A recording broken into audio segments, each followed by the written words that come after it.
Oi pessoal, hora de mais um Flávio Prado entre amigos, programa inédito, mais um bate-papo legal com um convidado diferente, de maneira bem descontraída como você gosta. Antes da gente apresentar o nosso convidado, eu quero te pedir que inscreva-se no nosso canal, já somos muitos, mas eu quero mais para que a gente possa manter essa relevância e ter esse nível de convidados no nosso programa. Compartilhe, deixe o seu like, ligue o sininho, né? Deixe ele para a gente poder te avisar quando começa a nossa programação. Enfim, ajude-nos estando junto conosco no nosso canal. E claro, quero agradecer aos nossos queridos parceiros, sem eles seria impossível levar esse conteúdo para vocês. Crossfox Elétrica, fios e cabos elétricos de muita qualidade, inclusive os cabos da Telefio, os melhores do Brasil.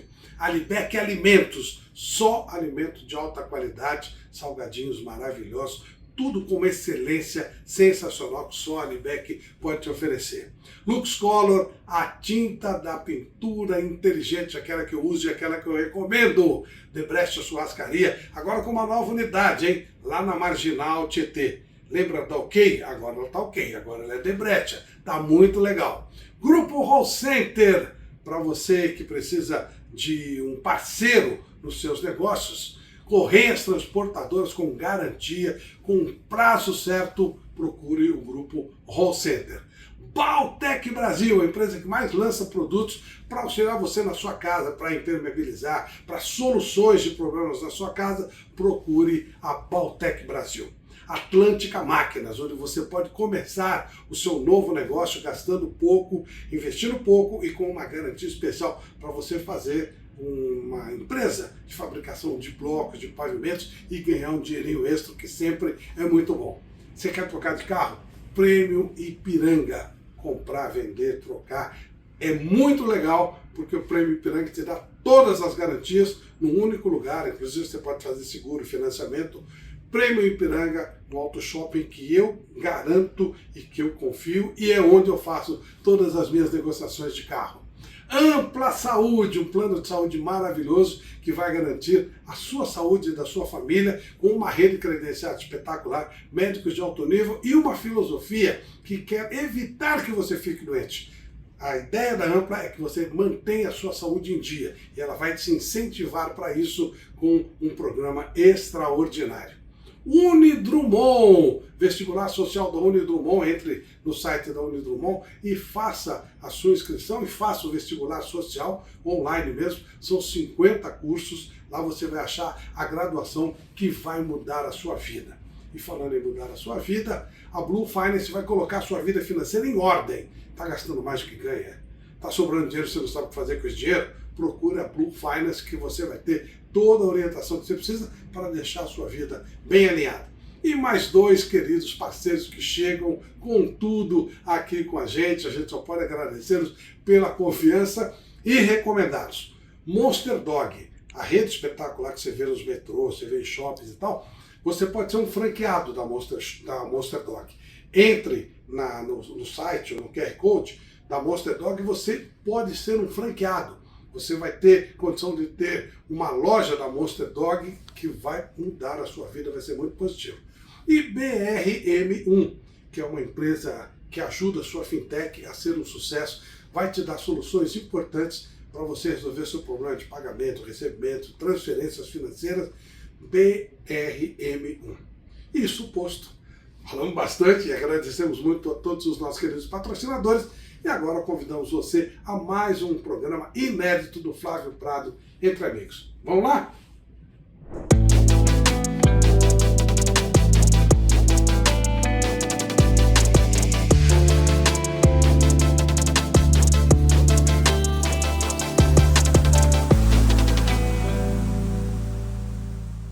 Mais um Flávio Prado entre amigos, outro querido amigo, vale por você, sensacional. Irmãozão, aqueles caras que toda vez que a gente se encontra é isso, vocês estão vendo, risada, sorriso, e pela risada todo mundo já sabe que eu estou recebendo hoje aqui Mauro Betti. Flávio, Mauro, obrigado por ter vindo. Sabe que você é o meu convidado mais difícil? Eu vou dizer por quê. porque eu ficava com vergonha de ligar pro Mauro, porque o Mauro tem 10 empregos. Como é que vai arrumar mais um compromisso no meio, pô? Você é uma convocação de seleção. Eu sei, mas é duro, né, Beto? Amigo não pode ferrar amigo. E é duro mesmo, assim, até pô, ter jogo, tá até conversando pela manhã, hoje tinha carta da filha. Mas, Flávio, você é uma das inspirações mesmo, não só pessoais, mas profissionais, porque, chupa, desde que eu sou garotinho e te vejo na televisão. Não era garotinho, mas já te via na televisão. Eu lembro mesmo de você de 77, na TV Record, aquele time Comecinho lá, Silvio e Peso e tal, os times maravilhosos. Os melhores trios da história da televisão, mais o Eli. E a vida me deu a felicidade de conviver também bastante com o Eli. Não tanto quanto você se sacaneava, porque eu quase sempre conto as histórias que não dá para contar aqui entre você e o Eli, que são sensacionais. O Elizinho foi meu veterano na São Francisco. Enfim, o Ivan também. Então, assim, os filhos, a gente criou uma amizade muito legal, independente do Elisão. E, pô, e você, uma referência, meu pai tinha trabalhado antes na Record, ele trabalhou primeiro na Gazeta, depois foi na Record. Ele chegou até a comentar um jogo em 75, acho que era a Seleção Paulista e Porto, aqueles jogos aleatórios. Sei. Bem aleatório. Completamente. Eu acho que a narração foi do Hélio Ansaldo. Eu até vou tentar depois, agora me veio, engraçado. E não sei porque meu pai, um pouquinho antes ele ir para a TV Bandeirantes, eu já tinha trabalhado como jornalista esportivo, aí convidaram ele para fazer. E eu lembro direitinho, mala que eu já era, eu tinha 8 para 9 anos, viu meu pai, né, achei o máximo, né, pô, meu pai vai comentar um jogo de futebol, um jogo legal, Seleção Paulista e Porto no Pacaembu. E, eu juro por Deus, eu fiz a anotação, eu acho que era prós e contras, ou era positivo e negativo, sei lá. Era assim, todos os comentários do meu pai, eu não anotava o que era, mas eu falava o que eu concordava e o que eu discordava. Ele ganhou de uns 6-4, assim, então tá bom, assim, cara, assim, já super mala. Mas enfim, eu cresci mesmo vendo você na TV Record, depois na Bandeirantes, como referência não só de qualidade, de bom humor, e aquela campanha de você do Silvio Luiz para a Federação Paulista foi um auge de vocês dois, mas sobretudo de estudo, de não sair chutando, né? E depois Campeonato Italiano na Band e tal. E quando você vai para a Jovem Pan, é muito legal, em 90, porque eu estava exatamente começando no jornalismo esportivo como colunista da Folha da Tarde. Então, no momento que você vai para a Jovem Pan e eu começo a trabalhar, então eu acompanho mais, e no ano seguinte começo a trabalhar na Rádio Gazeta, onde você também começou. Então, assim, foi muito legal, foi um privilégio ter trabalhado com você, com outro caracaço, porque a família Prado e a família Betting são parecidas, pai e filho são jornalistas, com uma distinção básica.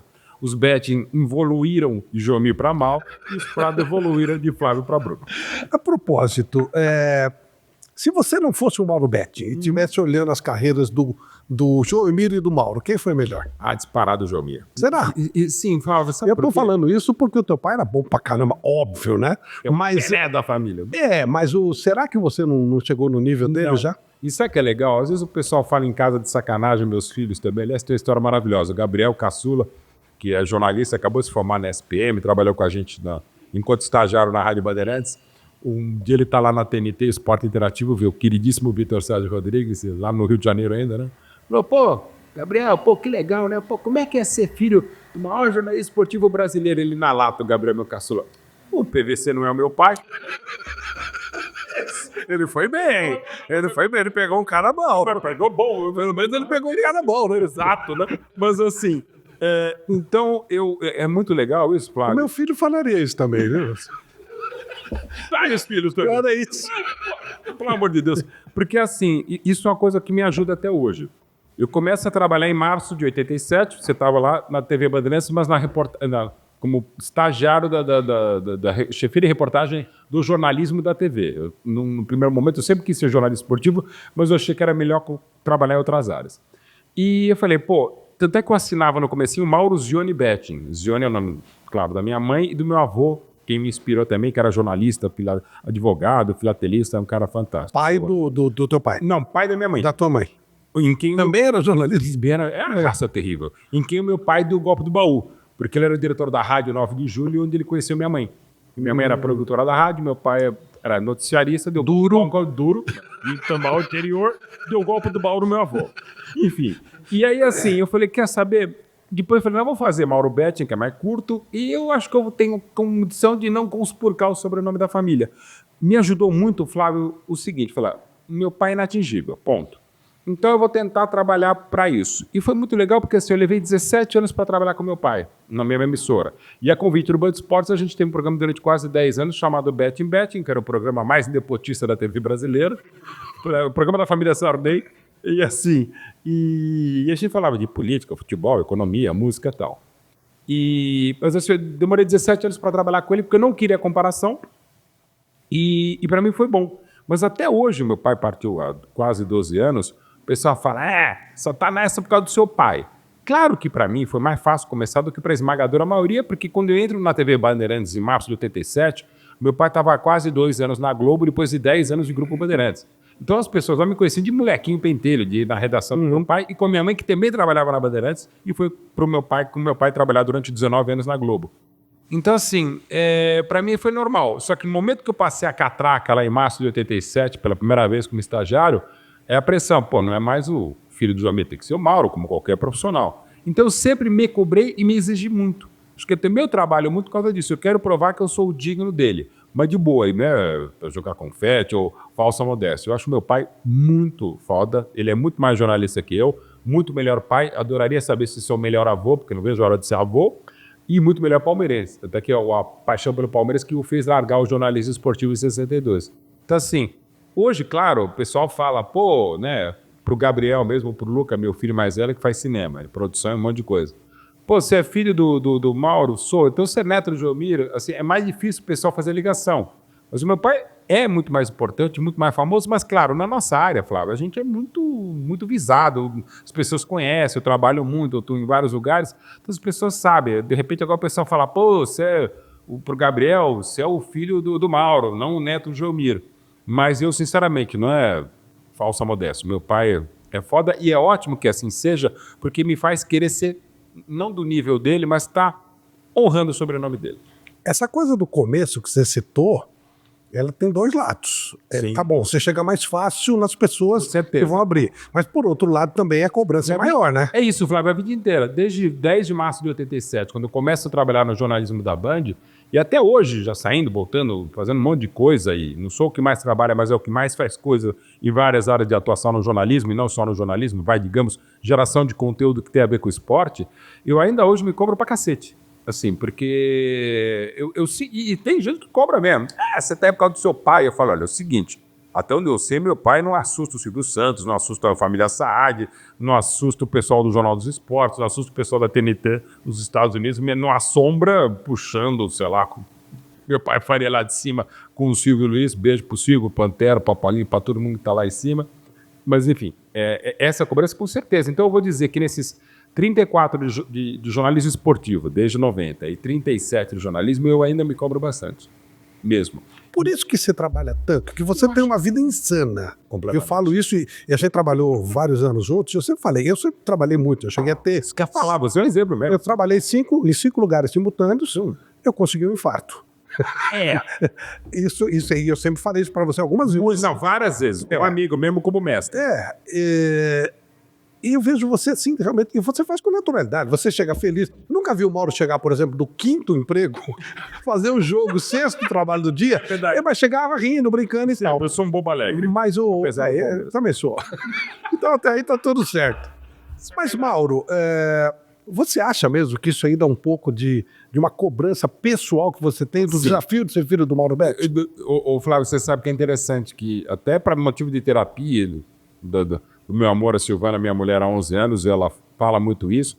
É o primeiro casamento com a Ellen Martins, que é jornalista também, que é editora, repórter, apresentadora do Globo Rural. A Silvana, minha mulher, era além de coach, ela também faz milhões de coisas, trabalha com varejo há muito tempo também. A Sil, ela fala, você tá querendo às vezes provar para quem, né? No fundo é para mim mesma, né? Eu acho que sim, mas eu lembro aí de novo a figura do meu avô, o seu Ângelo, pai da dona Lucila, que é quem realmente entende de economia lá na casa do Chomira, é a minha mãe.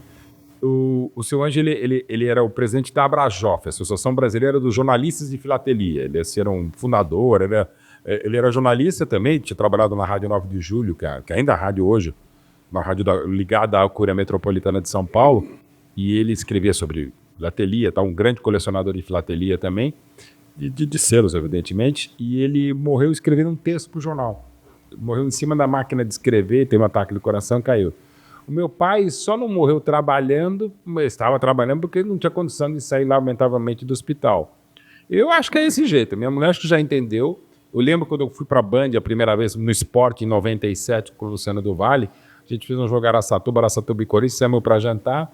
Aí o Luciano, pô, feliz que você tá aqui com a gente e tal, mas ó, vai ser pouco tempo. Em 98 eu faço a Copa na França, a gente vai junto. Aí em 2000 eu faço jogos de Sydney e aposentou. Lembrei, até 2014 o Luciano indo para Uberlândia fazer o jogo, quando lamentavelmente... Assim, eu já meio que saquei, baseado no meu pai, no Luciano, no meu avô, eu vou dar uns slowdown. Esse é só o ponto. O problema é que assim mesmo, uns aninhos eu falando, agora eu vou dar uns slowdown. Em todos esses anos que eu vou falar, vou dar uma desacelerada, eu acelero mais. Tá questão física, anêmica, de saúde e tal, mas ao mesmo tempo, e você também é assim, Flávio, você sabe, a gente gosta tanto do que a gente faz, graças a gente que é feliz por fazer, e felizardo, que, pô, por exemplo, aqui, uma entrevista, trabalho não, pô, eu encontro entre amigos, né? Assim, daqui eu estou aqui, quando a gente tá gravando, saio daqui, vou pro SBT fazer Red Bull Bragantino e Corinthians pela Copa Sul-Americana. Não, melhor momento do Corinthians, tal, enfim. Mas, pô, é futebol, cara, a gente apaga para ver futebol, acabamos de fazer Olimpíada, a Eurocopa, a Copa América, até muito jogo, dá para pouco futebol. Mas assim, é tanta coisa prazerosa, e eu adoro escrever. Por exemplo, agora, recentemente, o meu penúltimo livro foi o livro do Zico. E estou fazendo um livro que eu espero, nesse exato momento, assinar o contrato para a gente até poder divulgar, um livro bem legal, que já está escrito, só preciso assinar o contrato para estar bonitinho.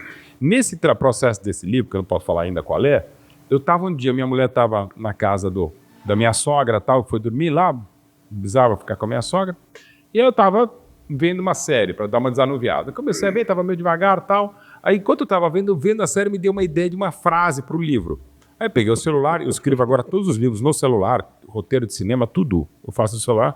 Peguei e escrevi a frase, pô, ficou legal. Aí eu falei, não, vou escrever um parágrafo. Resultado, fiquei até 5 da manhã, das 10 para meia-noite às 5 da manhã, escrevendo o livro. Agora, o que eu gostei de fazer mais? Ver a série ou escrever o livro? Escrever o livro, ainda que até às 5 da manhã. Então, assim, é um prazer. Eu tenho provavelmente um TDAH monstro, que eu sou multifocal, assim, eu estou fazendo o jogo, escrevendo o livro e ao mesmo tempo ouvindo música. E é o meu processo de produção. Então, por enquanto, estou tocando até quando der. O problema todo, Mauro, isso aí que você está fazendo, é a maneira que eu senti. Eu quando infartei por excesso de trabalho, mas eu não tinha problema nenhum. Eu trabalhava todo dia e adorava trabalhar, Sim. né? E aí o médico falou, olha, cara, ou você tem que escolher. Se você não diminuir, você vai ter E problema. a sua diminuída não foi tão diminuída assim também, não. Foi, aí é que tá. Você vê o nível louco que você estava. O problema também. todo não é, por exemplo, aqui, nós estamos batendo papo, estamos nos divertindo, já começamos nos divertindo antes, etc. Isso. O problema é que você falou, daqui eu vou para o SBT fazer um jogo. Você vai pegar um trânsito, você vai pegar... 1h e pouquinho. Você vai ficar sai com do medo de chegar atrasado, medo de chegar atrasado, aquela coisa toda. Mas sabe que eu, apesar de jornalista e palmeirense, eu sou super otimista. Eu sempre reitero, nem ter jornalista, você palmeirense. Porque o Palmeiras não é pessimista, o Palmeiras é parmeirista, né?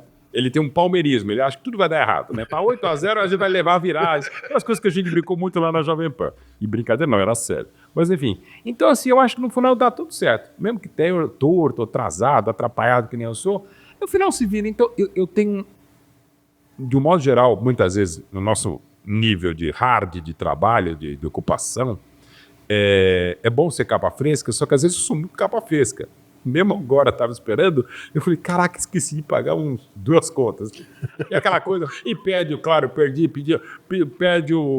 a segunda via, demora, tá, no final das contas resolve. Então assim, triste, evidentemente, para a dona Silvana, meu amor, que tem que aguentar essas coisas, meus filhos também, que eu estava devendo uma resposta, aí fui ver, estava esquecendo uma reunião que eu tinha marcado para amanhã, enfim. Eu sou, e outra coisa, eu resolvi eu mesmo ser o meu lunático, ou seja, eu não tenho um braço direito, e que é um problema muitas vezes, mas ao mesmo tempo eu deixo de enlouquecer alguém. Então assim, eu cuido de tudo, ou tento cuidar. É no meu modo caótico. É bom que as pessoas saibam que é caótico e aproveitar a audiência para o seguinte, pô, Mauro, te mandei um e-mail, você não respondeu, ou Mauro, te mandei um zap, você demorou. Normal. Às vezes quando eu estou, sei lá, escrevendo um livro, veio um negócio, eu respondo na hora. Tem dias que eu sou mais proativa. O resto eu deixo para... Assim, e de boa, Flávio, não me cansa, porque assim, o meu hobby mesmo é a família. Eu parei de jogar futebol, por óbvio, não dá mais, até para goleiro, você se quebra todo e tal. Não tem outro hobby, então o meu tempo livre e não é tanto assim, mas não só meu, de muita gente, é com a família. Quantas pessoas, por exemplo, trabalham menos, têm mais tempo livre, mas vão atirar, vão jogar bola, que não é problema algum, vão beber com os amigos. Não, o meu, eu tento ficar com a minha família, tento meus 5 filhos, 2 do primeiro casamento e os 3 pacotes adicionais da NET que vieram no segundo casamento. Não são meus filhos, mas são amados como se fosse. Então, assim, eu tento ficar com eles e quando não estou falando sério, meu prazer é escrever, é pensar em coisas. Eu, por exemplo, agora estava num show maravilhoso do Samuel Rosa, lançando o primeiro disco solo. No meio do show me veio uma ideia de um projeto. Acabou o show, estava com a minha mulher, mandei um zap para ele. Cara, obrigado pelo convite, mas é o seguinte, vamos conversar disso. Ele adorou e eu acho que vai ser não dá para falar ainda, mas deve ser uma série de livros, começando pelo livro dele. Pô, mais trabalho, mas cara, contando a ideia, que já a editora com que eu trabalho, a 11 Cultural, já abraçou, pô, vai ser uma diversão. De novo, é um livro que eu adoraria ler e vou ter o privilégio de escrever junto com cada um dos convidados. E assim, então, eu até deveria ler mais, por exemplo, só que estou escrevendo agora 10 livros. Então assim, ao mesmo tempo. 10? 10. E assim, e graças a Deus falo muito rápido, vocês estão vendo, e escrevo muito rápido. Então, por exemplo, o livro que eu fiz com o Ivan Moré do Neymar pai, Neymar Júnior, fizemos em 3 semanas. O livro do centenário do Palmeiras, a gente fez em 3 meses. O livro do Enya, que o Palmeiras foi campeão em 2016, 3 semanas. Eu faço muito rápido. Então, eu desobo, e tenho grandes parceiros hoje. Eu já tinha, mas hoje cada vez mais. Assim. Então, eu assino um livro com um ou 2 ou 3 autores. Esse próximo projeto são 7 autores. Então, sabe, você divide... O texto final é sempre meu, a edição final e tal, mas assim, E é super prazeroso. E você sabe, você também escreveu, você também me inspirou livros. Aquele O Arquivo Secreto das Copas é muito legal. Os seus livros de ficção, mas que pegam muito de futebol, são bárbaros. Então, assim, você sabe, o prazer de você pegar chega na mão, não é egoísmo, mas é um prazer mesmo. Assim, você faz. É filho, né? É um filho, sabe? E, graças a Deus, hoje já são 25 filhos. E uma coisa que eu acho muito legal, que eu gosto muito, que muito me honra, é escrever prefácio, pós-fácio, quarta capa. São mais de 150 que eu já fiz. Uma coisa que é muito legal, eu estou fazendo agora um livro que ainda não pode falar que a gente vai lançar. O autor me procura, até amigo nosso, Mauro, eu precisava de uma editora. Eu consigo editora. Eu consigo abrir a porta. Sim, e aí a pessoa cuida, pô, claro. Isso me deixa numa alegria monstruosa, conseguir fazer, ou me veio uma ideia de um livro, eu estou fazendo um livro. Esse é muito legal, isso vale a pena falar. Vai chamar Povo Preto Palmeirense. É a história do Elton Jones. Elton Jones era para ser Elton John, mas virou Elton Jones. É uma família de Itaquera, que cresceu em Itaquera, são 6 ou 7 irmãos, todos negros e todos palmeirenses. E sofrem até hoje o preconceito. Isso não é ficção, isso é real. Isso é real. E a história do Wellington é assim, entre outras coisas impressionantes, ele foi 22 anos dependente químico. E os últimos 4 desses 22 anos, até 2013, foram os mais bravos. Era crack. E quando ele ficou grávido do segundo filho, com a mulher dele, o primeiro de um outro relacionamento, ele voltou para a rua. Não aguentou e voltou para o crack. Mas não é só na rua que ele morava na rua debaixo de onde morava a mulher dele. Ele ficava como um morador de rua do lado de casa. Até que deu 1 mês para o casamento, para nascer o filho dele, Gabriel, falou, quer saber, eu vou me curar. E foi se curar. Só que só teve o perdão da mulher para valer 4 anos depois. E desde então, menina, história maravilhosa. E assim, eu vou contar a história de vida dele, que é um exemplo de superação e de muita frustração, de muito preconceito também, inclusive da própria torcida do Palmeiras ou de outros pretos, para contar a história dos pretos no Palmeiras. No Palestra Itália, no Palmeiras, tem histórias ruins, mas tem histórias bacanas. Nosso queridíssimo César Sampaio, mesmo uma família inteira de corintianos, só ele palmeirense, e o pai falava, preto não pode ser palmeirense. Então eu quero contar essa história do povo preto palmeirense. E esse é um projeto que surgiu do papo com o Elton e tal. Então, assim, são vários livros, assim, que são coisas, histórias bacanas que eu vou... Não sei quando. Isso o Gabriel Betti, meu filho, vai me ajudar a escrever e produzir tal, as entrevistas, mas, assim, são coisas que eu hoje largaria o dia a dia e ficaria só fazendo cinema, documentário, livro e exposição. E a sua família, o que pensa disso? Então, o primeiro casamento também acabou por conta disso, muito trabalho. Eu achava que não era tanto. A mãe dos meus filhos, respeitosamente, depois de 17 anos de casado e 5 anos prévios de relação, achou que sim. E não vamos comentar sobre isso. A Sil maravilhosa, que é meu amor, a Silvana, ela tem momentos e tal, mas ao mesmo tempo ela entende a minha paixão por ela, que é um amor de adolescência. Quando eu a conheci, ela tinha 15, eu tinha 17 anos lá no Dante Alighieri. E ao mesmo tempo ela entende, mas ela dá todo o suporte, todo o amparo. Os meus filhos me cobram, mas um é jornalista, outro trabalha com cinema, ou seja, tem a ver com o meu trabalho, da mãe deles. E eles meio que entendem, né? O Gabriel mesmo namora uma outra jornalista. Então, assim, eles meio que entendem. Gostariam de um pouco mais, sim. Mas o Flávio, e aí não quero me defender, quando eu fico grávido, eu e a mãe dele, do Luca, mais velho, eu dou um tiro um pé no acelerador. E de uma maneira até de coisas que os dois nãos, os três nãos, os dois nãos mais complexos da minha vida. O Luca tinha 3 meses, me convidaram para ir para a Rádio Bandeirantes. E eu falei, não vou, porque eu já estava na TV Bandeirantes, não vai trabalhar mais feito louco, não vou conseguir acompanhar o Luca. Logo depois, na semana seguinte, veio o convite para eu sair da Band e para ir para a ESPN Brasil, em 99. Eu falei, também não vou, porque eu vou trabalhar muito mais, né? Porque eu ia ganhar bem menos, não vai dar, até pela responsabilidade financeira. E depois, em 2000 e... daí teve outro não, que não tem tanto a ver com eles. Quando o PVC veio para a Fox, eu trabalhava na Fox, eu ia para o lugar do PVC na ESPN, mas também pensando em família, não. E no ano seguinte, quando a Fox vai desmantelando o escritório em São Paulo, tem que ir para o Rio, e eu teria que ir para o Rio, eu provavelmente teria que sair da Jovem Pan, eu já estava separado, já estava no segundo casamento, e ia me distanciar da família. Então eu fiz várias escolhas profissionais que talvez não fossem as melhores profissionais, mas foram maravilhosas pessoais. E delas não me arrependo, porque eu pude ficar mais perto da família. Ah, mas tão perto assim? De fato não, porque a gente trabalha muito. E embora a gente já de algum tempo, desde 96, antes de nascer o meu mais velho, que é de 98, eu já escrevia na Folha da Tarde, que depois virou agora São Paulo. Em 96 eu estava no Sport TV, eu comecei a fazer mais home office. Uma malta expressão, eu comecei a trabalhar mais de casa, onde eu trabalho ainda mais. Mas assim, então eu posso estar em casa, mas trabalhando, mas eu também desenvolvi um método de trabalho que eu trabalho ainda mais agora com o celular, eu trabalho deitado na cama, eu escrevo com eles, por exemplo, estão vendo TV ou YouTube, ou que seja, ouvindo música, eu estou do lado deles escrevendo, mas trabalhando, e como eu tenho essa coisa multifocal, eu posso estar escrevendo e conversando com eles. Então assim, eles entendem, nem sempre eles querem, porque, por exemplo, hoje a gente está, vou dizer quando a gente está gravando, mas estamos gravando aqui em agosto. Quase metade de agosto. Eu tive 8 dias de folga no ano. Folga mesmo. Assim, somados, e teve, depois da Champions, eu estiquei 3 dias. O que você faz na folga? Então. Um dos dias de folga, na verdade, são 7, porque eu estava na formatura do namorado da minha filha, então. Aquela coisa de formatura, né? Chamo muito, 3 horas. De novo, de um outro livro que eu estava escrevendo, me veio uma ideia, comecei a escrever. Eu no celular comecei a escrever o livro. Então, assim, o que eu faço? Eu vejo muito cinema, e hoje até... Não, o streaming você vê no celular, né? Muito cinema, atual, séries também, com todo mundo e tal. Leio, assim, ao mesmo tempo que eu estou escrevendo 10 livros, falando sério, eu devo estar lendo uns 20 ou 30.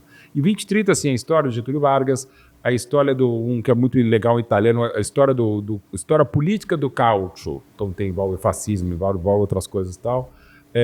Amo 2 caras que eu adoro, Sérgio Ponte Preta, Sérgio Porto, Stanislau Ponte Preta. Estou relendo Nelson Rodrigues, gosto de reler muita coisa de gente que eu gosto. Machado de Assis, lendo a biografia do Bruce Springsteen, a da Rita Lee, que eu gosto muito de música, eu gosto mais de música do que de futebol. Isso também eu me apoio muito da tua paixão pela música também. Então, assim, eu basicamente ler e cinema, futebol, adoro humor. Eu até leio sobre teoria do humor. Então, por exemplo, adoro Monty Python, adoro ainda o de Alien antigo, Saturday Night Live, dos atuais, o Tá No Ar, que fazia o Adnet com o Márcio Smelling, o Porta dos Fundos, quando da TV Pirata Fantástico, procuro na internet coisas do Chico Anísio, que era bárbaro. Então, adoro humor, assim. Um grupo musical e humorístico argentino chamado Le Luthier, que é a origem do Premeditando Beck. Assim, eu sou apaixonado por humor. Eu quero dar uma desanuviada, eu procuro cara de stand-up, eu procuro alguma coisa, ou até bobagem, até vídeo cacetada no TikTok, pra mim tá valendo. Então, assim, eu procuro bobagem, basicamente, ou penso em bobagem. E dia de Natal, não é tedioso pra você? Aí não, porque tá a família. Pois é, mas... Paixão, eu não, engraçado. Claro, Natal você tem NBA, né? 25, e lá em casa gosto.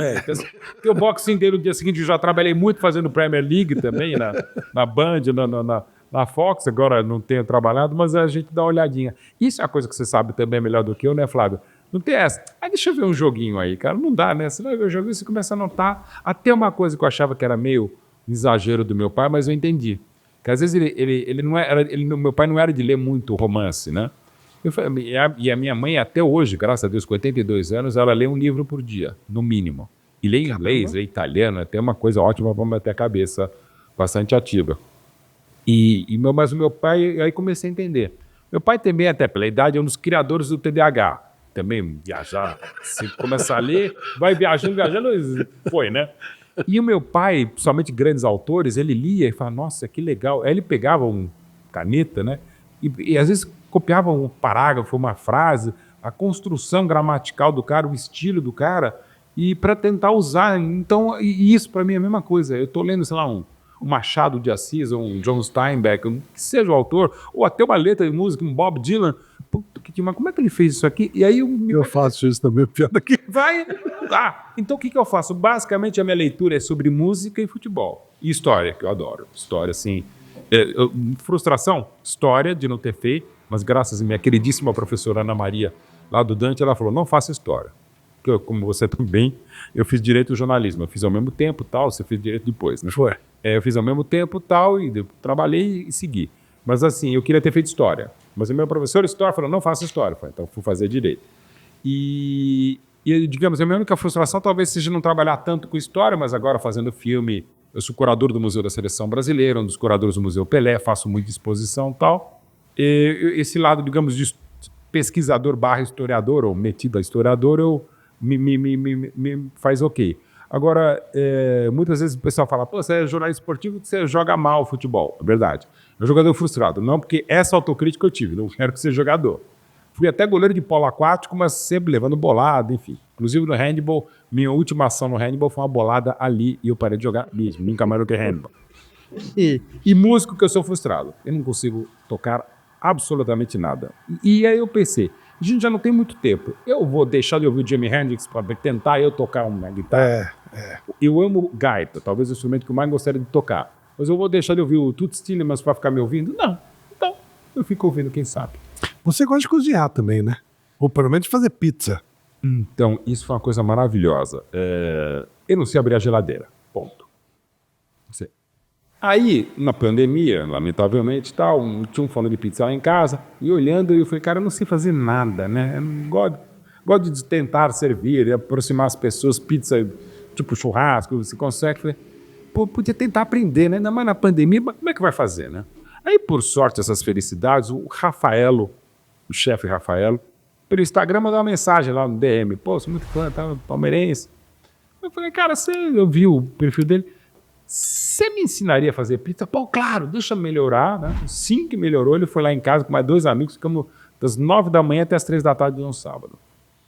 Levou uns baitas meses, mas eu me enlouqueci quando, graças a Deus, acabou a pandemia. Eu comecei em pizzaria de amigos, pizzarias que eu gosto, e outras pizzarias que eu chegava, assim, opa, tudo bem? Eu falei, Mauro, se o cara me reconhecer, deixa eu ver como é que faz. Aí eu vi o cara sovando, fazendo massa, assim, cara de pau mesmo.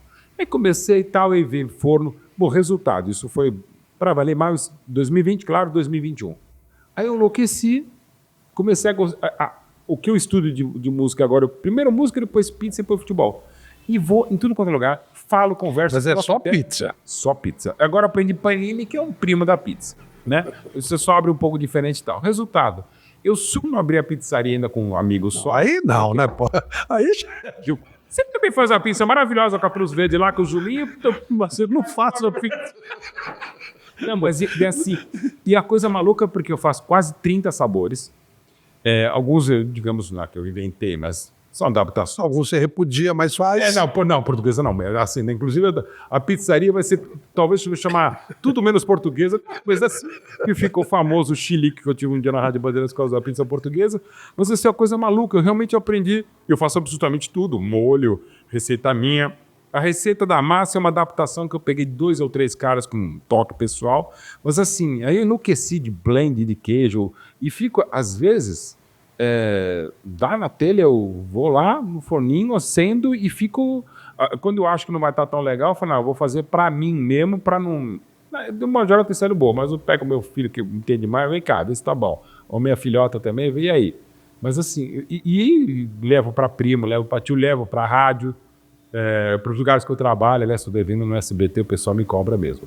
Às vezes eu levo 3, 4 pizzas para eu ter essas off-tube, né? A gente faz o mesmo programa. Às vezes eu levo 10 da manhã lá na TNT quando é o programa. E Flávio, o meu irmão tira sarro, Panda, que é maravilhoso, especialista em aviação, Panda Betting. Ele fala, a única que ele morre de rir, fala, quando ele vê a pizza, ele fala... E o Panda é fantástico. Meu irmão, ao contrário, ele cozinha... ele cozinha tudo. E tudo assim, tipo cassoulet, os pratos super requintados, assim, o risoto dele, que... risoto normal não, é dificílimo de fazer, ele faz... Meu irmão é um puta cozinheiro. Mas pizza ele nunca se aventurou. Eu falo, agora não vou me aventurar porque você sabe fazer. Mas assim, ele fala, cara, é a única vez na vida, desde criança, né, porque 2 anos e 9 meses mais velho que eu te vejo você focado. E realmente, na hora que eu tô fazendo a massa, ou abrindo a pizza, ou fazendo, ou servindo, pensando, bolando... E você sabe que eu sou desajeitado, no começo que eu queimava de pizza, queimava a mão. Eu consigo agora, é a única coisa que consegue me focar. Que legal, é o teu psicólogo, a pizza. Total. Às vezes eu faço... voltando da final da Libertadores de 22, Flamengo Atlético Paranaense lá em Guayaquil. Eu cheguei em casa, era no domingo, que era madrugada de segunda-feira, 3 da manhã. Eu, que vou maluco e tal, morrendo de fome, falei, quer saber? Vamos a pizza. Aí eu cheguei, minha mulher tava... 3 da manhã. 3 da manhã. Cheguei, comecei a fazer, meu filho veio da balada. Não, ficamos até as 6 da manhã comendo pizza. Pô, isso é sensacional.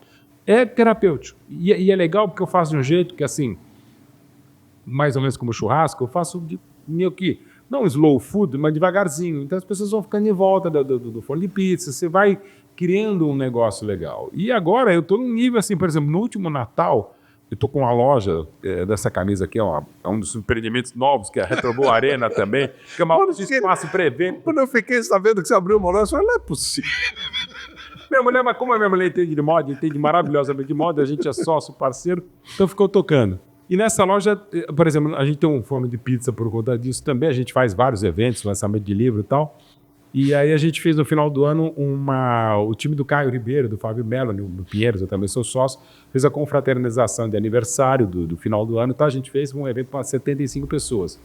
E foi logo depois de uma festa de família de Natal, que a gente consegue juntar, que é do Natal, porque Natal cada um mora longe e tal, outros estados, ele fez uma para 50 pessoas, e um pouco antes foi aniversário do meu filho para 70 pessoas também. Eu fiz em 10 dias 3 pizzadas para entre 50 e 70 pessoas. 50 pessoas, 25 pizzas. 70, 35. E você põe na geladeira, que eles não querem mais nem espaço para botar 70 pizzas. E eu fiz tudo sozinho. Tinha um garçom, do carro tinham 2, mas assim, só para servir. E, cara, eu faço evento para 70 pessoas, e eram 70 quase que adolescentes. Um pouco depois, você tem um apetite gigante. E Flávio, vou dizer uma coisa. É tipo, a gente vê futebol, no meu caso, escrever livro, não cansa. Desgasta, pô, fizemos... Cara, desgasta. Na Copa de 22, que eu tive uma tendinite no glúteo durante a Copa, eu também fiz uma pizza de família, mas assim, não conseguia me mexer, mas em pé, beleza. Então assim, pra mim, é ultra terapêutico, assim. E pode ser pizza, pode ser cassoulet, tem um amigo meu, Julinho, que cozinha maravilhosamente, e só descobri isso aos 40 anos de idade. Pô, acha alguma coisa para fazer, porque não cansa. E a tua cabeça vai ficar... Mas assim, você começa a gostar de fazer pizza e faz 30 tipos de pizza, faz o molho e faz a massa. Aí você escreve livro, em vez de escrever um, você escreve 10. Você vai ler livro, em vez de você ler um, você lê 10. Aí você abre uma loja e na loja você coloca mais um monte de coisa e tal. Você se acha normal, Mauro Betti? Não, isso excelente. Você sabe que eu me achava de começar a achar que eu não sou mesmo, né? Quando eu penso... Mas ao mesmo tempo, tipo, a minha mulher, a família, falei, não tem jeito, né? Então é desse jeito. E eu tô me aceitando um pouquinho mais. Eu sou louco mesmo. E acho eu não digo louco, não é normal. Eu não sou normal. Mas assim, e acho ótimo, assim, mas também motivos de terapia a gente faça mesmo, né? Eu ainda sou um pouco arredio, devia fazer mais, mas assim faço. Porque eu comecei a me entender assim, cara, eu sou assim, e até me compreender, e não passar a mão na cabeça, até porque senão a peruca sai voando, mas assim, falei, cara, é assim. E eu tive momentos, até por questões profissionais, que eu era menos, digamos, aproveitado onde eu estava, ou não estava tanto, e eu era muito infeliz. Ou não Infeliz. Infeliz, porque eu me sentia improdutivo, né? E isso, a gente tem que voltar mais de 20 anos na carreira, eu cheguei até em um determinado momento a achar que eu tinha que largar o jornalismo esportivo, que eu não estava indo bem. Eu tinha noção que eu estava bem, eu estava preparado, mas eu não estava sendo tão escalado, tão aproveitado em programas onde eu trabalhava. E eu falei, cara, será que eu tenho que fazer outra coisa? Só que ainda já tinha internet, por óbvio, a gente quer ver, mas não é tanto. Mas assim, mas não tinha essa coisa, pô, faz o seu... Até tinha, faz o seu site e tal, se vira, como a gente está fazendo aqui. Hoje, e para nós, e para quem é mais jovem também, você pode ser o seu Dr. Roberto Marinho, você pode começar a fazer um monte de coisa. Isso aqui é uma televisão. É uma televisão. Ah, não, gente, é televisão. Até outro dia, meu sobrinho maravilhoso, o Leozinho, me pegou e falou, deixa eu ver televisão. Aí eu fiquei só olhando, ele estava vendo qualquer coisa no YouTube. E a televisão, eu achei legal eles olhando na televisão, mas enfim, mas é conteúdo, né? Pode ser aqui, pode ser o próprio livro. Ah, você precisa de saudades do livro físico. Eu gosto de sentir o cheiro, já falei, mas para mim o que importa mesmo é o conteúdo. Se eu for ver no Kindle ou um livro físico, às vezes eu até vou preferir o Kindle. Numa viagem, por exemplo, você vai levar 10 livros, você bota, baixa aqui. Você vai ver, maratonar uma série no avião ou numa viagem, tá no celular. Então, pô, facilita, beleza. Então, assim, eu vi que eu sou mais maluco, me aceito com essa minha maluquice, mas o que você colocou é fundamental. Tentar ter esse equilíbrio desequilibrante de você também não ficar só você, né? Eu acho que eu sou razoavelmente familiar. É uma coisa que eu até brinco, eu falo, o que você gosta de você? Eu falei, realmente eu gosto, que eu sou um cara esforçado, eu gosto que as pessoas percebam que eu sou um cara esforçado. E agora, desculpa ser mais cabotina ainda, eu sou jornalista esportivo, eu entendi, depois muita gente ouvia e falava, eu achava normal, eu falei, eu acho que eu sou um cara generoso, no sentido de que eu gosto de dividir, gosto de compartilhar, gosto de chamar as pessoas para trabalharem comigo, gosto de falar bem delas, de falar, pô, enaltecer, às vezes, pô, não exagera, pode até falar que é adulação, tá puxando o saco, mas eu prefiro adular e puxar o saco a não falar. Então, assim, às vezes, não vou citar aqui por óbvio, mas teve um livro que eu assinei com outras pessoas, mas eu praticamente fiz inteiro, sozinho. E aí eu sempre falei das pessoas, um deles falou, cara, eu não fiz, pô. É tipo, sabe, trabalho de faculdade, de escola, que você só um faz, né? Cara, você for trabalho de faculdade, só você fez, falei, obrigado e tal, mas eu acho, enfim, tá Por isso que quando eu era professor, eu dava a nota do grupo, mas eu dava uma nota única. Ó, vocês têm 40 pontos e dividem. Perfeito. Porque aí, o cara que escreveu sozinho, ele fala, não, tá tudo bem, porque é tipo assim, 40 pontos para 8. Ok. Se ele dividir, ele vai ficar com 5, porque ele fez tudo sozinho. Aí ele fala, não, peraí, o meu é 10, agora vocês se virem. Aí no fundo acaba sendo, ainda mais, né, Flávio, trabalhos são muito autorais de conteúdo. Eu normalmente adoro não, só consigo fazer um monte de coisa que tem muita gente fazendo comigo. Não só para técnica, parte de conteúdo, mas tem uma coisa que eu sou muito personalista no texto. Então, assim, o meu texto é muito característico também. O texto eu quero assinar sempre.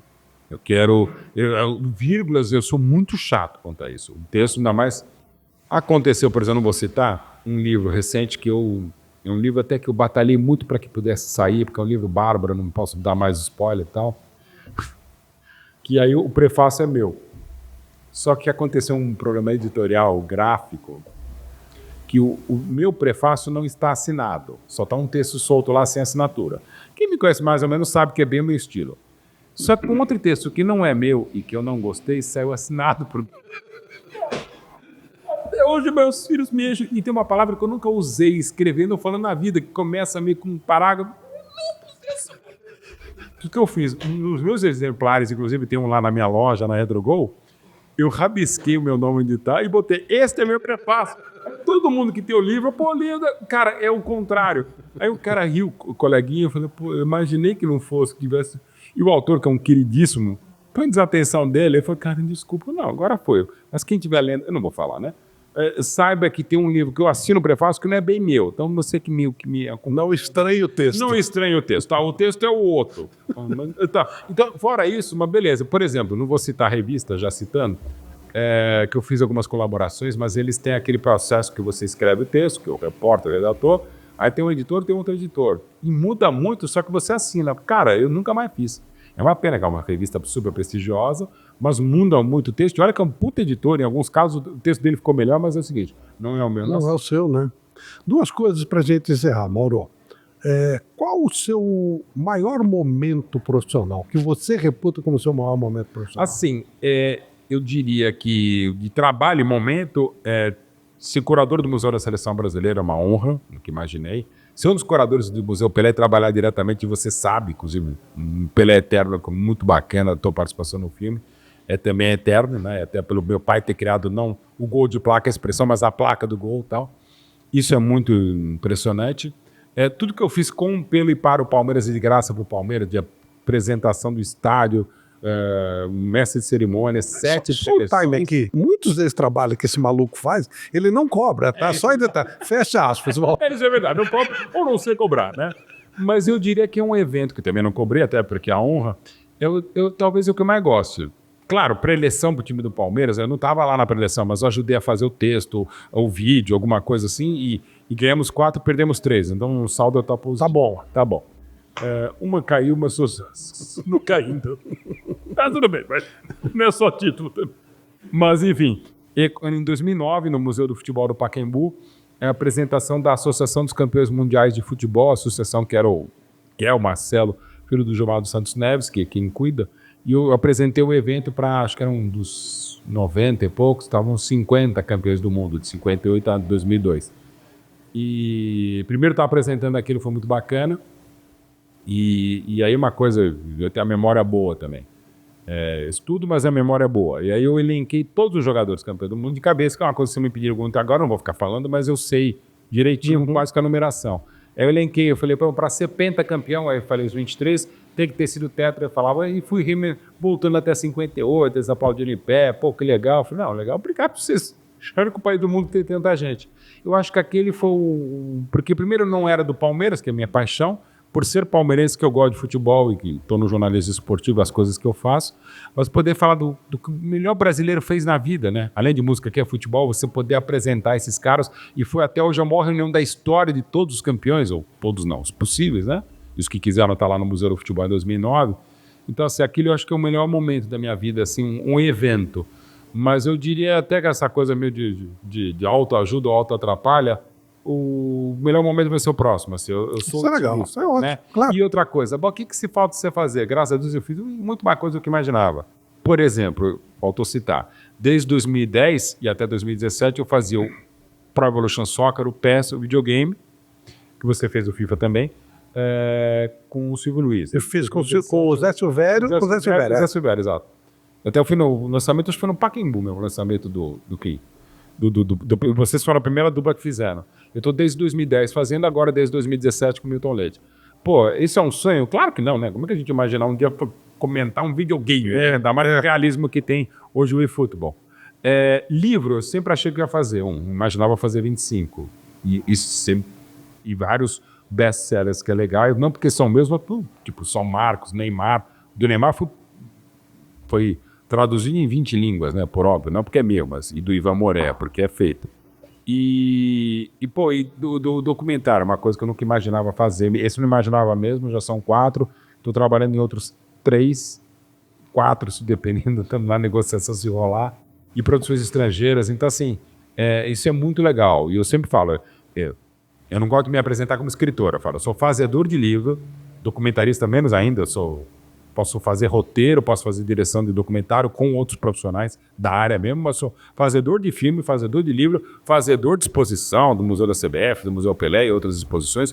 Eu sou fazedor de coisa, mas não tenho essa pretensão de falar que eu sou diretor de cinema. Amor de Deus, documentário. Mesmo escritor, até porque hoje todo mundo, né, Flávio? Você sabe, todo mundo escreve, né? Ou alguém escreve. Que, aliás, é uma coisa que eu gosto também. A maioria das minhas biografias hoje são todas na primeira pessoa. Eu acho muito fascinante, muito desafiador você escrever pela pessoa. E você escreve como se fosse a pessoa. Como se fosse a pessoa em primeira pessoa. Por exemplo, a primeira que eu fiz foi do São Marcos. O Nunca Fui Santo, que é o livro fora do Neymar, o que mais vendeu. O Marcão vagabundo que ele levou 4 meses e meio para liberar o texto, que eu mandei para ele e tal, para a primeira pessoa. Não é que ele não estava concordando, é que ele não lia. Ele cortou 2 coisas que até eram legais, até foi uma discussão com a editora. Não, vamos botar que a polêmica. Eu falei, não. Aí vamos lançar o livro lá na Saraiva em 2002, no Shopping Dourado. Aí tá na entrevista coletiva, tá o Abel Neto, queridíssimo, pergunta para ele, o Abel na Globo, Marcão, tem alguma polêmica nova? Daí eu falei, não, eu já sou muito polêmico, né? Aí o Mauro decidimos não fazer mais polêmica, o Marco olha para mim, até onde eu li do livro não tem alguma coisa no final, porque no final eu já estava cansado e não lia, aí todo mundo ri. Aí acaba, não sei o que lá, vamos indo para assinar os livros, né? Eu falei, Marcão, você leu o livro, né? Confio em você. Bom, para resumir. Primeiro, naquela noite, até então, o maior lançamento de livro do Brasil, eram 9 mil pessoas, 5 mil livros autografados, beleza. Aí a gente fez vários eventos, porque ele não gosta de fazer muito evento, não sai de casa e tal. Aí, às vezes, estavam em eventos fechados, né? Aí o Marcão falou, vou contar uma história que tem no livro. Ele contava, todo mundo rachava de rir. Aí ele parava de rir, falei, Marcão, essa história não está no livro. Bom, para resumir, ele não sabe o que tem no livro dele até hoje. Só que às vezes ele pega, o pessoal fala, tem aquela história, ela fala, então, aí eu falei, aí eu escrevia, né? Eu falei, sério, quase com um livro de ficção, porque eu não conseguia, plágio, não é que ele não leu, eu não conseguia entrevistá-lo formalmente. Ele não ia, eu falei, quer saber? Aí eu peguei Vampeta, peguei o Serjão, peguei uns amigos do Dr. Rubens Sampaio, peguei vários amigos dele e anos de convivência com ele, e de estudo também das entrevistas, e fiz o texto. Ó. E como eu era goleiro, eu sabia algumas coisas de goleiro, né? E aí falava umas frases bonitas, e falei bonita aqui, né? Eu. Vagabundo, mas nem o próprio livro ele leu. Que nem deu entrevista. E assim, o evento foi das 6 da tarde, 6h10, quando começamos a autografar, até 10 para as 3 da manhã. E aí o pessoal chegava e falava, pô, parabéns pelo livro, na hora de dar o autógrafo. Obrigado. Eu falei, mas eu já li. Eu falei, você já leu? Tô. Desde as 9 da manhã, são 11 da noite. Eu falei, Marcão, as pessoas leram em pé o livro da filha, são vagabundos, 4 meses e meio para ler o teu livro. É verdade. Não, e daí ele começou a falar, aí, dando autógrafo, eu falei, ainda bem que eu me chamo Marcos, não Ademir da Gui. Imagina escrever Ademir da Gui. Cara, ele é uma figura. Uma pena que, por exemplo, seria maravilhoso, mas, mas nem de casa ele sai. Eu nunca vou esquecer, não vou citar mais marca. Igor falou, Mauro, a gente está tentando falar com ele, a gente fala com o empresário dele, maravilhoso que é o Juan e tal. O Mauro escreveu o livro, separador. Dá para falar para ele que ele vai ganhar uma puta grana para vir um evento aqui, ele só tem que ficar das 9 da noite até 1 da manhã, é um evento que ele já viu normalmente, só que ele vai ficar num camarote e vai ganhar uma grana absurda. Ele não foi. Eu falei, mas pelo amor de Deus, por quê? Se eu quero ficar 15 minutos, eu fico até as 3 da manhã. Mas falar que eu tenho que chegar às 9, se é 1, eu não vou. E não foi. Que loucura. É Marcão, né? Por isso que ele é maravilhoso e por isso que o livro nunca foi santo, porque santo ele não é. E qual foi o pior momento da sua carreira? Bom, o pior é justamente você ver como as coisas são, né, Flávio, complexas. Eu não sou um grande... Eu sou jornalista. Bom, enfim. Mas não sou um grande repórter, assim, no sentido de saber as coisas, até porque eu não gosto de fofoca, eu fujo e tal. Só tive uma notícia na minha vida que era exclusiva minha, na verdade, minha, do meu irmão, da minha mãe e do médico, quando meu pai morreu. Eu dei a notícia da Rádio Bandeirantes. Tinha certeza que você falaria isso. Você chorou? Porque eu não estava ouvindo, porque eu estava na... Exatamente. Na Rádio Bandeirantes. A gente estava... O que aconteceu? Meu pai teve um AVC 10 da manhã do domingo. O médico chegou rapidinho ao Einstein. Meu pai estava 2 meses muito bem cuidado lá no Einstein. Chegou o médico, rapidamente fez o exame e falou, infelizmente é irreversível, cadê o teu irmão? Eu falei, meu irmão está indo para Hong Kong, trabalho. Chama ele, por sorte, o meu irmão estava na parada de Los Angeles, localizei pelo celular, volta, né? Eles conseguiram segurar o meu pai de domingo até a madrugada de quinta-feira, até 1 e pouco do dia 29 de novembro. Aí, às 2 da tarde da quarta-feira, horas antes, o Einstein soltou um boletim médico para a imprensa dizendo que pela primeira vez que o estado do meu pai era irreversível, isso que a gente já sabia. Só que naquele dia, os médicos falaram, agora é questão de horas. Tinha à noite em São Paulo, Universidade Católica, semifinal da Copa Sul-Americana no Morumbi. Aí eu falei, eu não quero estar aqui quando acontecer. Eu vou trabalhar na Rádio Bandeirantes. E a Bandeirantes tinha me liberado e tal. O João Paulo Jesus Lopes, que era vice-presidente de São Paulo, todo dia me ligava, falou, como é que tá teu pai, você vai vir? Eu vou. Até eu falei para ele, só que eu não vou no estádio, eu quero estar no estúdio. Embora o Einstein, entre Rádio Bandeirantes, estúdio, estádio, Morumbi, o Einstein fica um triângulo, tudo pertinho. Mas é mais fácil sair da rádio. E respeitosamente, porque sempre tive um carinho, um respeito muito grande, mas eu falei, se era para estar no estádio, que fosse no Palestra Itália, que aliás estava em obras naquela época para virar o Allianz Parque. Falei, então vou estar no estúdio, que era inclusive na rádio onde meu pai trabalhava. E eu estava lá, quando estava no meio da entrevista, o Milton Neves brigando com o Rogério Ceni brigando com eles, e são amigos queridos, embora eles se detestem, mas são meus amigos, o Milton e o Rogério. Toca o telefone, meu irmão me liga, partiu. Eu estava no ar. E estava naquela discussão, tá, não sei o que lá, o Milton estava no estúdio, e eu estava num outro estúdio que eu sempre chamei de Arena Carbone, que era aquele edifício José Carlos Carbone, que é onde ficava o off-tube. Estava lá na Arena Carbone e tal. Voltou, aí o Milton falou, Mauro, e o Rogério, tá, São Paulo classificado para a grande final e tal. Eu dei uma pausa dramática e eu tinha escrito à tarde para o meu blog, então no Lancenet, um texto de homenagem ao meu pai, né? Aí eu dei a pausa, não falei nada e comecei a ler o texto. Meu pai, não lembro mesmo como não começava. E o Denis, que era o operador com muita sensibilidade, estava tocando o hino de São Paulo, que o São Paulo tinha se classificado para a final da Sul-Americana. Ele deu um fade e botou aquela versão do querido amigo Marcos Klein da guitarra do hino do Palmeiras. E eu comecei a ler um texto, que era um textão, né? Só escrevi textão, uns 6 minutos de texto, e teve 2 momentos que eu improvisei. No final e no meio, o pessoal falou, pô, Mauro, você conseguiu falar sem chorar, sem se emocionar, né? Olimpicamente, tá? Só uma hora que você perdeu o rebolado. Eu falei, não perdi o rebolado. O Mauro desajeitado, eu tô baixando o texto no laptop, vai até o final. Eu perdi o texto, aí voltei, improvisei, dei a segurada e tal. E li o texto, tá bom.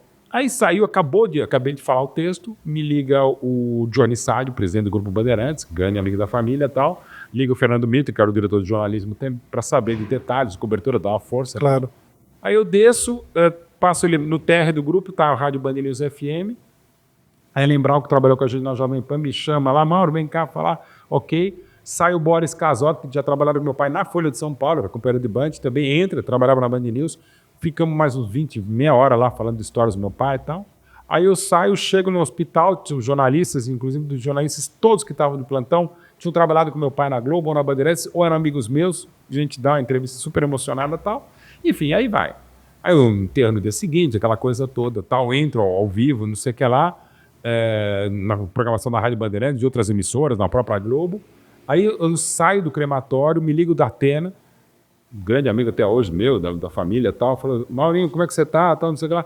Você quer participar do Brasil Urgente hoje, o programa do Datena na Band? E vai ser uma puta homenagem pro seu pai. Eu falei, estou bem então. Aí fico lá umas 2 horas no Brasil Urgente, chamando matéria e tal, tudo caindo do grupo e tal. Aí à noite eu saio, ainda vou, não lembro o que eu fiz, mas fui para casa, toda a família reunida na casa da minha mãe. Aí a gente vai ver o Jornal da Band, que era inteiro, o Boechat, que é talvez o melhor amigo que o meu pai fez no jornalismo, é o Boechat. E além do jornalismo, o Boechat. E aí a gente vê o Jornal Nacional, fez uma matéria de 4 minutos, meu pai tinha trabalhado 5 anos lá, o Record, que meu pai tinha trabalhado um pouco, o SBT, onde hoje estou, meu pai nunca tinha trabalhado e tal. Assim, um carinho tão grande com meu pai, um respeito tão grande, que a gente não ficou nem assim. E eu tinha feito, eu sabia que aquele é a minha gravação ao vivo na Rádio Bandeirantes, a Sônia Abrão tinha mostrado, a Globo tinha mostrado, o Luciano Huck postou nas redes sociais a gravação, estava bombando no YouTube e tal. Ok, tal, mas assim, depois de 2 dias me ligam na Itália, da RAI, para dar uma entrevista, como é que era anunciar a morte do próprio pai numa rádio e o pai que trabalhava comigo na Rádio Bandeirantes.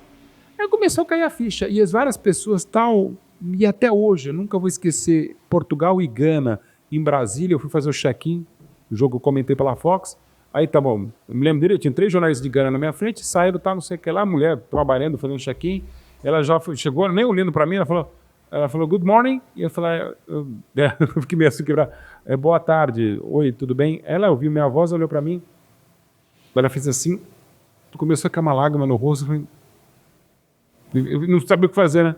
Ai, desculpa, Mauro, é que eu vou te mostrar. Ela pegou e tinha a gravação no celular dela e o texto. Ela falou, cara, eu não gosto de futebol, mas o meu marido é muito São Paulino, a gente já morava aqui em Brasília, e ele estava ouvindo a rádio, como ele ouvia sempre. Ele ouviu aquilo e eu estava do lado dele, e ele chorou, eu chorei e tal, e ficou uma coisa muito forte, né? E até hoje, enfim, é o meu maior furo jornalístico, é a coisa mais impressionante que eu fiz, e a mais triste ao mesmo tempo, né? Mas ao mesmo tempo uma coisa maluca, Flávio. Isso são uns 2, 3 anos que eu pensei, pô, o pessoal falou que legal, assim, é o que me cabia. O Alexandre Silvestre fez a mesma coisa na Rádio Dourado quando anunciou a morte do avô dele, o J. Silvestre. Até um pouquinho antes do meu pai. Mas assim, eu falei, pô, ok, não é normal, não era o que eu queria, mas acabei fazendo, me sinto honrado, apesar de triste até hoje, por óbvio, mas ao mesmo tempo uma coisa maluca. Eu falei, pô, como é que é fazer com coragem? Não, o que aconteceu eu estava lá e fiz. E ao mesmo tempo é o seguinte, como é que os meus 2 filhos souberam? E eu tinha separado da mãe deles havia 6 meses, eu já estava morando na casa da mãe deles, que eles eram a mesma casa. Eu estava morando na minha mulher, minha namorada, que era noiva, Silvana é minha mulher hoje, na casa dela. Quando eu dei a notícia, uma amiga da mãe dos meus filhos ligou para ela, que era 1h pouco da manhã, e falou, olha, morreu, não sei o que lá, e a mãe dos meus filhos foi falar com o meu caçula, e o meu mais velho ficou sabendo pelo Twitter. Eles tinham 10 e 13 anos, e um amigo mandou para ele, pô, teu avô morreu, teu pai falou agora na rádio. É horrível falar, mas assim, é uma prova como a gente é. Eu não teria tido coragem de chegar e abrir a porta se eu estivesse em casa, falar para os meus filhos. Eu não conseguiria. É muito mais fácil com o microfone, falando numa rádio, mesmo com um canhão, Rádio Bandeirantes, que fica essa repercussão até internacional disso aí. Para mim é muito mais fácil do que chegar e olhar na cara do meu filho mais velho, Luca, e do meu caçula, Gabriel, o nono morreu. Então assim, é muito mais complicado qualquer pessoa dar uma notícia dessa para um ente querido do que eu. E para mim foi fácil, foi quase que eu diria covarde da minha parte, porque eu não falei para meus filhos. Eu falei na rádio. Porque eu poderia, por exemplo, ter ligado para eles, não tinha ainda, acho que não tinha WhatsApp, mas sei lá, mandado um SMS, eu não ia conseguir telefonar para eles. Eu falar o nono, né? Que eles já sabiam que era questão de horas. Até eu tinha falado com eles um pouquinho, olha, infelizmente não vai longe. Mas assim, eu não conseguiria. Na rádio foi, não tem problema. Então assim, é uma coisa maluca. Mas ao mesmo tempo vai de uma certa felicidade. O meu pior momento é exatamente falar a morte do meu pai, mas ao mesmo tempo é uma coisa que eu tenho certeza absoluta que meu pai ficou orgulhoso, acho um termo ruim, mas eu falo, pô, é isso aí, filho. Achou um jeito bom. Vai ser, era pra ser. A notícia péssima, um jeito bom. Que fosse assim na rádio, que a gente sempre gostou, e no rádio, que eu realmente eu amo o rádio mais do que qualquer outro veículo, porque é um veículo que fala, que ouve, que conversa, que você começa, inclusive, na sua trajetória no rádio mesmo, né? Não só rádio, você também é multimídia. E eu sou filho do rádio, né? Então, assim, meu pai também foi pro jornalismo por causa do rádio. Então, assim, se eu tivesse escolhido um só para fazer na vida, seria rádio. Mauro Betti, muito obrigado. Eu que agradeço. Tomei o teu tempo, porque é tão curtinho, mas foi maravilhoso. Foi maravilhoso que você não se atrase pro jogo, porque aí você vai me xingar. Qualquer coisa, não, foi possível, você tem justo só. Obrigado, Mauro. Eu que Deus me agradeço. pague, parabéns, viu? Você é monstro. Você é monstro e a gente tem muito orgulho de ser seu amigo. É isso que eu ia falar, é o privilégio de ser amigo dessa família. E lembrando sempre que a evolução é pronta. Isso é verdade. Ninguém diz. Valeu, Mauro. Um abraço. Flávio Prado Entre Amigos fica por aqui. Tchau, gente.